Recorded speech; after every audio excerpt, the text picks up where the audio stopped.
Thank you for joining me this Friday, the 11th of August. I'm Grady for Market Analyst with Bell Direct, and this is the weekly market update. Reporting season ramped up this week with investors very reactive to both good and bad news out of names spanning the market cap spectrum of the ASX. CBA's results were the highlight of Wednesday's trading session, with the bank announcing a record cash profit of $10.16 billion, boosted by higher interest rates, net interest margin up 17 basis points, and dividends per share of $4.50 in FY23, up 17% on FY22. Investors responded positively to the results, with the CBA share price rising 2.6% on Wednesday. Over in the cement department, a new leader was all it took for Boral to post a material improvement in results for FY23. The leading integrated Australian materials company reported revenue up 17% to $3.46 billion. Underlying NPAT soared over 300% to $142.7 million. Cash increased to $658.1 million after the company reduced debts by $629 million, and operating cash flow increased 66% under the helm of new CEO Vic Bansal. Bansal, the former CEO of Cleanaway Waste Management, focused on cost-cutting, pricing and volumes in a bid to turn around the cement makers' profitability struggles. The results spoke for themselves in showing a material improvement across most metrics, which investors agreed with as the company's share price jumped 8.35% on the release of the report. Shifting focus to the luxury online fashion market, and Cettire rocketed 21% on Thursday after surprising investors and the market with very strong results for FY23, despite the slowing consumer spend environment. Gross revenue rose 87% to $539.2 million. Sales revenue increased 98% to $416.2 million. Active customers rose 63% to 423,000. And the company provided qualitative outlook, expecting the positive trading momentum to continue into FY24. This result shocked the market given the high interest rate environment impacting consumer spending in the retail space. Bell Potter has a buy rating on Cettire with a 12-month price target of $3.90. Downer dampened trading on Thursday, though, as investors responded to the integrated services company's FY23 results, including a swing to a loss of $385.7 million and a decline in dividend from 12 cents per share to 8 cents per share. Downer said it expects external market conditions to remain challenging in FY24 due to ongoing cost escalation, labour market availability and productivity issues.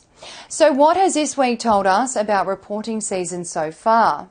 Consumer spend in the luxury sector remains strong. The banks are profiting on higher interest rates.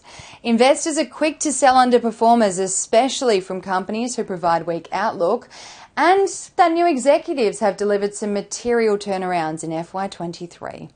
Looking ahead to next week on the reporting calendar, we'll be keeping a close eye on the results out of big miners like Beach Energy, Allchem and Evolution Mining, fast-moving consumer goods companies like Endeavour Group and Treasury Wine Estates, healthcare companies like Sonic Healthcare and CSL, and financials including Bendigo and Adelaide Bank, among other companies.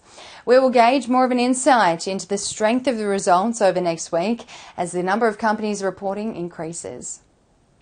On a global scale, markets moved this week on the release of inflation data out of the US, which came in line with consensus expectations of a slight month-on-month growth by 0.2%, while the annual inflation rate rose to 3.2% from 3% in June. While the readings show inflation rising in the region and remaining sticky, this was expected, and the reading was not as high as the market was expecting on an annual basis. China's annual inflation rate was also released this week and came in at a reading of minus 0.3% year-on-year in July, the first decrease since February 2021. Investors took the US inflation data as a sign that inflation remains sticky in the world's largest economy, sparking concerns over possible further rate hikes to come out of the Fed. On the other hand, though, China's reading was taken as a further sign that the Chinese government needs to introduce further stimulus to reignite growth in the region. Locally, from Monday to Thursday, the ASX 200 rose 0.44% as a 2.73% gain for the energy sector offset losses in the tech and healthcare sectors. Looking at the winning stocks on the ASX 200 over the 4 trading days, James Hardie Industries jumped 14.64% on the back of the release of strong results that beat consensus expectations and included outlook for Q2 of FY24. Boral also added over 9% this week, and Pilbara Minerals rose 7.62%. On the losing end, ResMed continued to decline this week, falling 11% over the 4 days, following the release of disappointing results last week.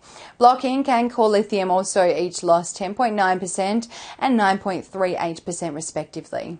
On the broader market, the All Ords rose at 0.43% this week, led by Bowen Coking Coal soaring 39.5% after the company reported strong shipping performance achieved in July, while Boss Energy rose 15% and Red 5 lifted 14.71%. Delta Lithium weighed on the All Ords this week, with the Lithium Explorer falling 25%, while Renascor Resources and Newfield Resources fell 24% and 22% respectively. The most traded stocks by Bell Direct clients from Monday to Thursday this week were Macquarie Group, Insurance Australia Group, CBA, ResMed, QBE Insurance, CSL, Incitec Pivot, Coles Group, Metcash and Harvey Norman. On the diversification front, the most traded ETFs by Bell Direct clients this week from Monday to Thursday were led by Vanguard Australian Shares Index ETF, BetaShares Australian Bank Senior Float Rate Bond ETF, and BetaShares Global Income Leaders ETF. Taking a look at the week ahead, locally, the RBA releases the latest meeting minutes on Tuesday, which will give investors and the market an insight into the rate outlook for the remainder of this cycle. Overseas, Chinese industrial production, retail sales and unemployment data are all out on Tuesday, which will provide further insight into just how contractionary the world's second largest economy is post-pandemic. In the US, retail sales and building permits data are also out later in the week, alongside the release of the FOMC meeting minutes, which will also provide investors with an outlook for further potential rate hikes out of the Fed.